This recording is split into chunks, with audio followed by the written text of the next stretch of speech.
and these are my roles, huh? Like I started as a beginner PM, then I became a senior PM, principal PM, and a partner. Partner, I'm not. I'm a principal PM right now. So my journey started with building a feature. When I was senior PM, I was building multiple features, even a complete area. When I'm principal PM, I'm anchoring multiple products. By the time you're partner PM, you build multiple products. Okay, very simple, simplified language. I'll actually show you what I did. Okay, so when I was a beginner PM, I hope I have the right links open. Yeah. So when I was a beginner PM, right? I think so. I showed this particular backlog to you when we were doing the idea to backlog conversation. You see this card, I can move it, drag it. You see how it does, etc., etc. And you click on this drop down, it opens up, and I can go click here, click on edit, and update all of this, etc., etc. This was my first feature. My very first feature was this card, just this card. There was somebody else who owned the entire backlog view, the columns, the swim lanes, the new item, etc., etc. There was a separate PM who did that. I just owned this card. That was my first feature as a junior PM. Like this, what goes in here, what goes in here, etc., etc. What shows up when I click on this drop down. How does this experience work when I hover? It's why not it. So if you see all hyperlinks when you hover are blue, why is this black? Why is state in a different color and closed in a different color? What is 0 or 5? How do I do this? When I click on it, it gets selected, check marked, etc. I can click and drag, etc. This was my very first feature in Microsoft as a junior PM. Okay. When I became slightly senior, I graduated from owning just this card to actually building this entire marketplace. Marketplace.visualstudio.com, you can actually go see it. This marketplace was my first independent product. Okay. And this is nothing but extensions that are available for these products. Visual Studio Code, subscription. I was responsible for everything here. Commerce, search, this pink color. What happens when you click on time tracker? This ribbon here, the fact that it shows free trial, how do these look like? Here I can click on get this page. What happens when I purchase, the total number of installs, stars, what paid, etc., etc. He's a top publisher. What are the categories? What are the tags? All of this. This was my senior PM product. So now you can gauge how you are moving, right? I moved from owning a single card, and this was not that one day I'm owning a card, second day I'm owning a entire this. It was not like that. I was owning multiple features. I'm just giving a jump. Okay. And then while I was a senior PM, I started owning multiple things. For example, in this product only, if I go here, there's a wiki. I own wiki. Then I own search. You remember I was talking about experimentation? I had a hypothesis, and that hypothesis was when I click on search, I should give you a drop down by which you should be able to just search your previous work item. So if you see IFTTT I opened, IFTT is right here. So I show you recent work items and I can show you recent boards, etc. I had this hypothesis. The way me and my team created this product was we hacked the heck out of it. We shipped this feature in 5 days. Monday, I had the idea. Friday, we shipped the feature. Next Wednesday, we had 180,000 users using it. We said, great feature, great hypothesis. I think so it will work. And the reason we built this is because I was a fly on the wall for one of my customers, and I saw my customers created a OneNote page of all the important work items that the customer works on. And he's literally copy pasting those work items and searching for them. I was like, ye kya kar raha hai yaar? Why is he searching like this? So I thought maybe if in the search I click and I show you, it will help. And it was just a single customer observation, and we shipped this feature, and I can't disclose the current numbers. I can always disclose what were the numbers in the first 5 days. First 5 days, we had nearly 200,000 users using it. We knew, bhaiya, chal gaya, kaam, badhiya. That's it. We'll invest in this. So that's what. You do not have clarity at times and you can generate clarity. By that time, I was a senior. Okay. And then, as I said, I own multiple features. I own this wiki. I own search. I owned a bunch of things while those who are Git aware or GitHub aware, a bunch of things in Git, etc., etc. Okay. But that's besides the point. The point is that I wanted to show you a graduation of things that you may be owning as you go from junior roles to senior roles. Okay. Now, I have a very busy slide. Okay. And I'll try to skim through this and I'll just give you a high level gist and I'll be sharing this with you in a blog. Read through it. Okay. You remember market and product? I have done a breakdown of what is required as a beginner PM for market and product. So if you see a beginner PM, right? Think of it this way. As a beginner PM, I'm perfectly okay to just identify some gaps, identify some trends, maybe able to string them together, write some problem hypothesis, and then come up with some solution. This is during market study. But when I'm building a product, I should be able to create specs, provide the technical assistance. I should be able to prioritize well for my one feature. Okay, not for the whole product. I'm able to translate the feedback I'm getting from my customers into real features. I should be able to work with engineering to actually ship features and so on and so forth. Okay. As a beginner PM, these are the basic requirements. These are, you can say, the table stakes for any PM. As I graduate from beginner to senior, right? All of these are, I'm assuming, already there. None of these get discounted. This plus what else? Now you started identifying complex opportunities. You can maybe conduct independent market research all by yourself. You see data and you are able to generate patterns from it. Like you can literally see data and say, oh, maybe using this data, I can see that if I ship this feature, it will be helpful for our customers. Maybe you are able to coach some teams. You should be able to define your solution and solution plans. Okay. On the product side, so if you see, right, as a beginner PM, I was just dabbling my hands at least with shipping a feature, etc., etc. Now you go deeper. You should be able to critique architecture designs. And we've had this entire 1.5 hour meeting on just doing architecture designs, right?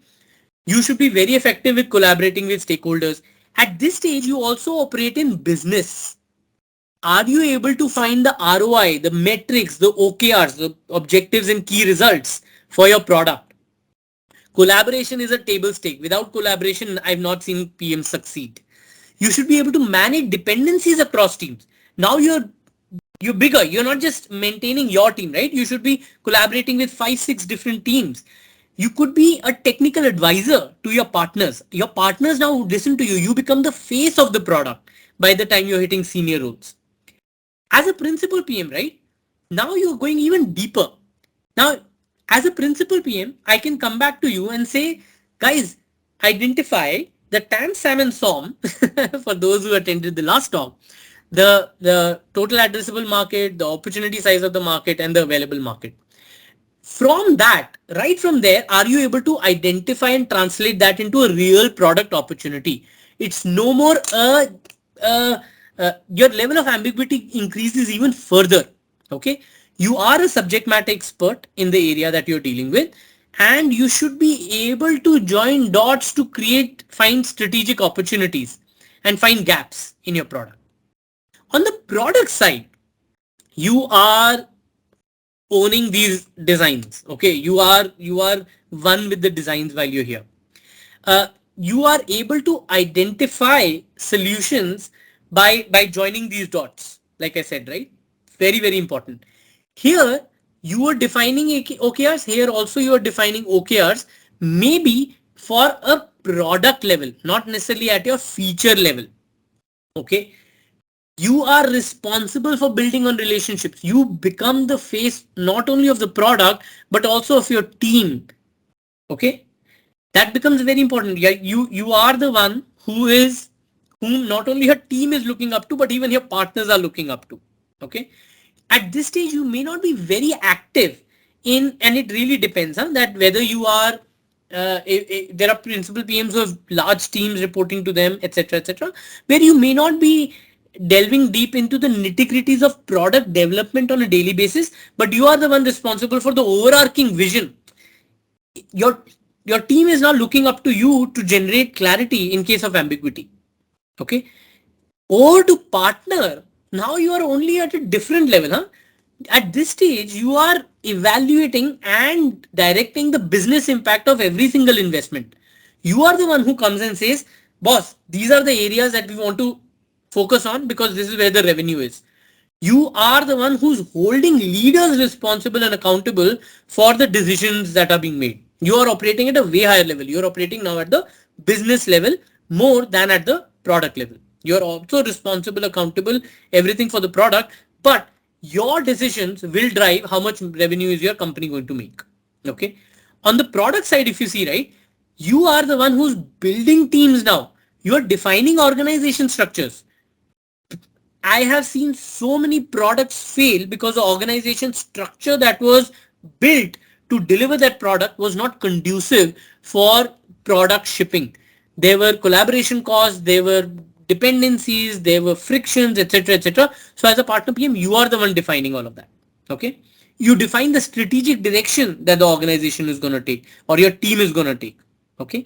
And you are the one who's not only the decision maker, you are also defining the principles based on which you're making those decisions at the partner level. Okay. So if I were to summarize, beginner PM, you are owning your features end to end. Senior PM, maybe multiple features, at times maybe small products as well. Principal PM, your team is now looking up to you, your partners are looking up to you. Go figure out what your business value and customer value, how do you balance those? At the partner level, you're responsible for your organization.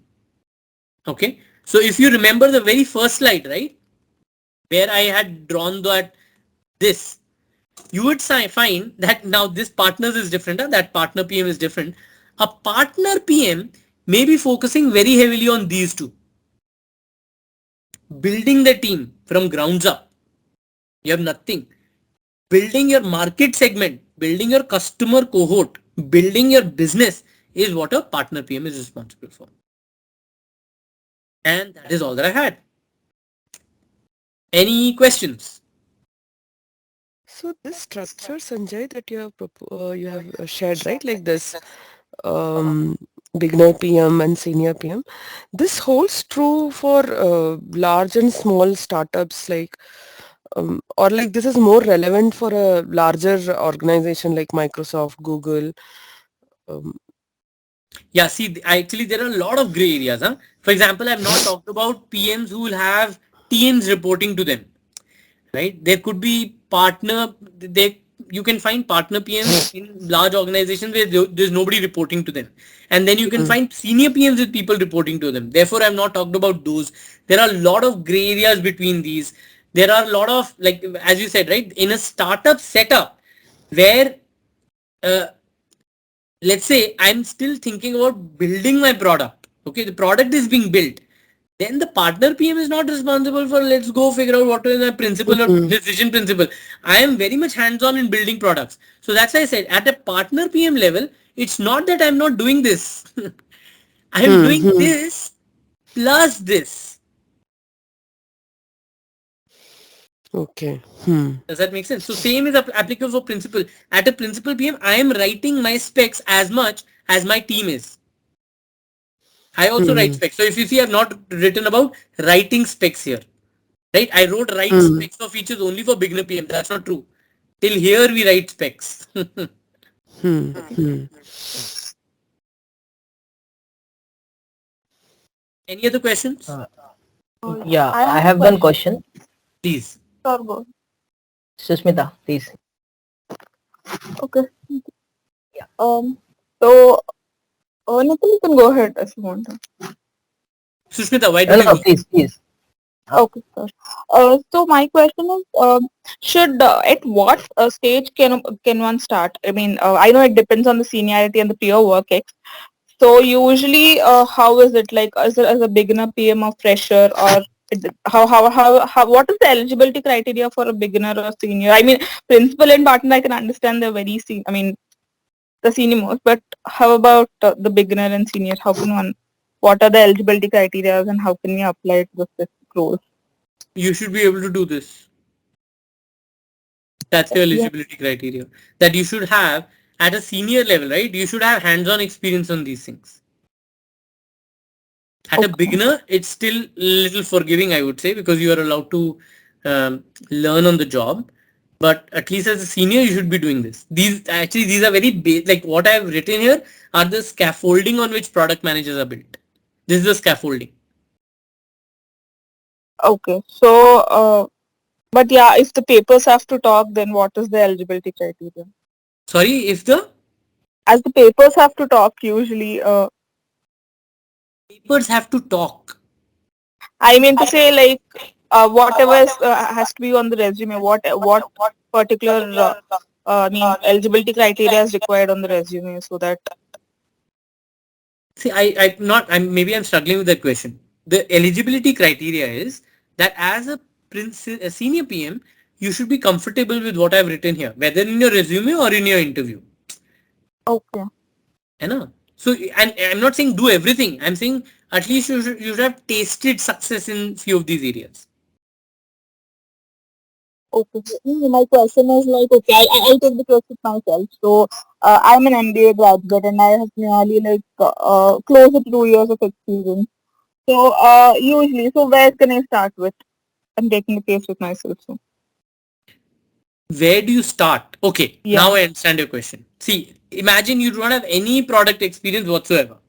Okay, then a very good place, and again I'll share a link with you where I talked about how software developers and consultants can become product managers, which is applicable for everyone basically.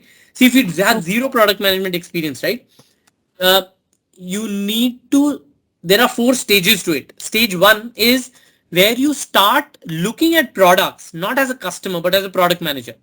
Think of the way the product manager would have built. 2, find yourself a mentor who can guide you, who is able to take you under his or her wing and give you challenges that a product manager wishes to solve or not solve. Okay. 3, I'm forgetting 3, 4.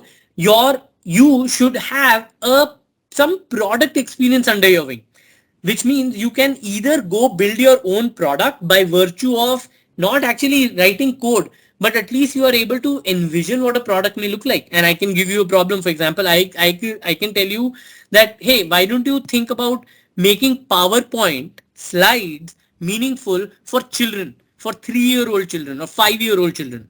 What changes will you make in PowerPoint?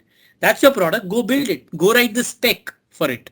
And that's it. You start with that kind of experience where you are able to question yourself. To going to an extreme where I always quote one of my uh, person whom I was mentoring. She was so amazing. She left her job and joined a startup as a product manager for zero stipend. And she said, I will learn and I'll be working for free. And she learned product management and she ended up joining a good company. So yeah, so you can do various things. You can build your own product portfolio. You can build your own portfolio for you to get into product management. But you have to learn these things. Okay. Got it. Yeah. And I'll share that with you, that link that I. Sure. Sure. Thank you. Thank you so Yeah. much. There was another question, right? Yeah, it was from Nikhil. I think it's from you, right? Yeah. Mm. So my question is to Udit and both Sandeep sir as well. What is the difference between a product owner and a product manager, and which position sets at the top compared to those two? Sorry, what position is at the? Top means hierarchy. I'm talking about See, there is no hierarchy. product owner and product manager. There is no hierarchy. I tell you. See, at times, product owner is there is a particular use case, right? Where you. So I'll tell you the difference. Product owners are primarily in companies where the requirements are given from elsewhere. Imagine if I were to give you a world where you are given a requirement in a document. You are not eliciting requirements. Requirements are given to you. You are responsible for the execution of that requirement. Therefore, you play the role of the product owner, where you are responsible for agile development, you're responsible for backlog, you're responsible for time, you're responsible for the deadlines, you're responsible for risks, quality, etc., etc. Product manager is starts from a blank slate where I don't know what the product may be. Therefore, you go figure out what the product may be. Go build your own products. So that's a product manager's journey. Okay. And this notion of product owner has come from companies where eliciting requirements is done by somebody else. And if I'm wrong, please correct me for those who are already product owners in this. Yeah, at least in my company, as you mentioned, it is right. Like product owner is somewhat similar as engineering manager. So we as product managers provide all the requirements and trying to figure out ambiguities with respect to that. And once we provide the requirements, product owners take it up from there and delegate the items to different engineers and ensure that it is running well. Correct. Correct. Okay, got it. Thank you. One more question, if I'm allowed. Yeah, go ahead. You're totally allowed. Yeah, is MBA always expected for an PM? For a No. PM? No. Okay. Short answer. Yeah. Coincidentally, 2 months back, I also asked the same question to Sandeep sir. No, MBA is not required to become a product manager. MBA hardly teaches concepts of product management today. But I know that is changing. I see a lot of schools, Harvard, Stanford, they have started adding product management discipline. ISB, we have friends from ISB here who are doing product management, etc. But MBA is not a necessity. I can guarantee you that. Yeah, Udit is an example. Just I've seen the profile. But we have had some certifications and courses, like while I was pursuing my MBA just like 2 years back. So even my B school have added product management courses. There you go. As I said, the waves are changing. 6 years back, as you said, there was nothing. Product management was not even considered a hot space. It wasn't. Yeah, but I can tell what you you it's said not is completely necessary, huh? true. I have maybe 70% of the product managers in Microsoft are non-MBAs. I just made up that number. Yeah. Any other questions? Yeah, one more question. Like you showed the difference in responsibility between beginner, PM, senior, principal, and partner. So, as a people manager, when do you consider a person to be ready for the next level? You mean to say people manager as the next level or people manager? No, as a person who is responsible for promoting or taking care of the career of the PMs that are working under you. When do you see that they are ready to get promoted to the next level now? Like what will be... Okay, whether folks who are reporting to a product manager, how does that product manager identify whether folks are ready to take up the next role, huh? Yes, that is right. Yeah, if they are ready to be promoted. Yeah. So I'll tell you the philosophy that we use here, right? And that is that you do first and you get later. The do first get later philosophy is that if a senior PM is able to do 40% of the things that a principal PM is doing, you have already done first and therefore you get it. That's the philosophy. And that's why this chart. Like if my beginner PM has already started identifying complex opportunities and able to collaborate on design and architecture and is able to collaborate with stakeholders, you just get it. That's why promotions don't come as a surprise in Microsoft because you know that you're already there. Sandeep, one more question. One is to continue in the product management space, right? You start as a beginner PM and you grow into a partner PM or others. But have you also seen any other trend where there is a certain trend of moving away from the partner management? Like there are also other channels where people can move to, apart from growing only in the product management space. Right. People move into other channels also. Is there any certain trend you have seen there? Like, Yeah. There are you can spawn off from product management to any space, huh? So I've seen a lot of people from product management becoming CEOs to CPOs to getting it on the engineering side to getting into sales and marketing because they feel that will make them more holistic. But what I've often observed is that when you have started shipping products, right, that makes you very grounded, like grounded with the reality of shipping products. Therefore, switching into any of these roles becomes very easy for you. On the contrary, if each of these disciplines, right, have their own skills. Like you need to be a good salesman to become a salesperson, great marketing to become a marketing person, etc., etc. But if you see right here, when I'm talking product management, right, I have already said you need to have a little bit of sales in it, in you. Yeah. I talked about storytelling. Then I talked about marketing. You need to be an evangelist. I use the word evangelist, right? You are an evangelist and a coach. So I'm already asking you that there's a little bit of everything in you as a good product manager. So therefore, the fitment of a product manager into marketing, of course, the roles and responsibilities will change, the deliverables will change. But I've seen product managers are kind of a little bit of everything.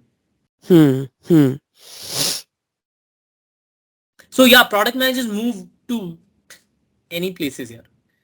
Okay. A recent trend that I've seen, a lot of product managers are becoming chief product officers in a lot of startups. Okay. Or even CEOs. Because now you really know, if you are able to take from idea to product, you know what to do. You just need execution strength. You need to be able to do this. That's it. You build effective teams, drive the right org structures. As a great product manager, you have a successful startup under you, because I'm assuming when you're a great product manager, you're already able to identify from an idea to a sustainable product which drives business objective. That you should be able to do. Sure. Thanks. Any other questions?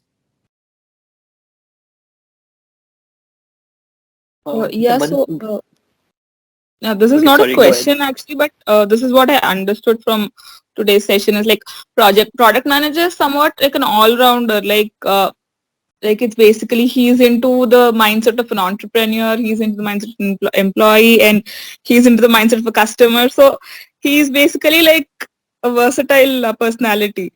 So is that what? Yeah, I would exclude employee, because product manager is also an employee and so is an entrepreneur. Yeah. Yeah, but you can say that. As I said, you're a glue. You're a glue that holds things together.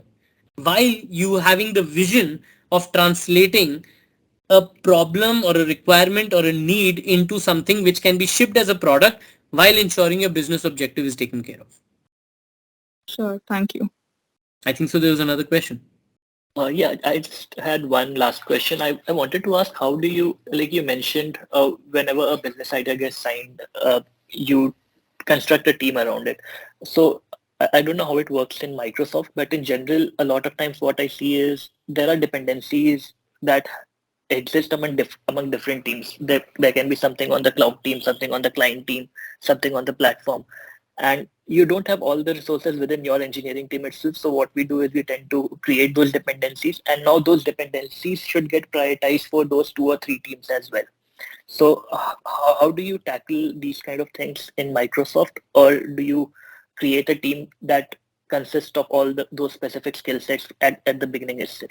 No, that's not possible. That's not possible to have all skill set under the same team, right? For example, half of Microsoft is building, or 1/3 of Microsoft is working on Azure. Azure itself is such a massive product, you ought to have dependencies, right? Because Azure operates as a building block. A lot of Microsoft products operate as building blocks, so you have to have cross dependencies. There are various ways to manage dependencies. As I said, the very first thing that you use to manage dependencies is identify the common objectives that the team is going after, identify the common key results that the teams are going after, get alignment there. That basically means the leadership is aligned for N teams to operate at the OKR. And then we predefine the dependencies early enough in the game, saying, guys, we have a dependency on team A or team B or team C. And then we operate on those dependencies on, as a product manager, you're responsible for making sure that the dependencies get addressed in a timely fashion. Otherwise, as I said, it can result in delays. So there is almost a method to the madness. Having said that, it's not always that our dependencies are met and everything is hunky-dory. There are slippages that happen, etc. But again, as a product manager, you're responsible to identify what happens when slippages happen. How do you mitigate those? That's your problem to solve. Got it. Basically, depending upon what can be the outcome of not having that, you try to Correct. get those things fixed. Yeah. And at the dependency stage itself, we identify what happens if this dependency is not met by the set timeline. What's my backup?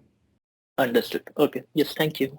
Any other questions? Okay, if none, we are at 10, and I really thought that we'll be able to complete by 9:30, and I'm sorry about that. So for those who are new, you can join this WhatsApp group, because there is a lot of active chatter that happens there. A lot of our PMs are talking about various things, and I love the conversations that are happening there. Otherwise, you can link with me on Medium, YouTube, or LinkedIn. Also, I have another homework for you, as I always do, and this time the homework is very light. Please identify the topic for the next Sunday meeting, and I'll be back in Hyderabad by then. And I'm very sorry for the lighting here. I'm in a hotel room, and therefore you can see the poor lighting. I hope to meet you all next Sunday. Thank you so much for your time, and I hope this was of value.